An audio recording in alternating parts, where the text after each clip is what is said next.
अस्वाभाविक होइन। मैले तिमीमा संसार सारा देखे झैं। बुझ्छौ नि, चिनी थपेको गुलियो हुन्छ, मिठो होइन। तिमी स्वाद हौ, म के हुँ तिमी भन्दैनौ। तिम्रो क्यानभसमा म पूरा अटाएँ, यहाँ हेर छोडिएको छु आधा रङ्गिएर। यदि हामी मिलेर सपना बनेको हो भने हेर उभिएको छु आधा भत्किएर।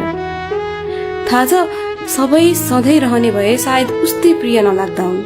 आखिर मेटिनकै लागि लेखिन्छन् शब्द पनि। भेटिनै खोज्दा कसरी मोडिन्छन् र पाइलाहरू। हिँदाउनै लाग्दा झस्किएची परेलीहरू। मिल्छ भने गर स्वीकार, दिएकै छु तिमीलाई उपहार, मेरो हिस्साको मधु स्वप्न। अरे बाबा, नहिँडेर नपुगेको गन्तव्यमा के को अफसोस। म अगाडि बढ्दा मेरै पछि पछि, म रोकिएपछि मेरै वरिपरि। मनोरञ्जन हो मेरो गतिशीलता, गतिहीनता।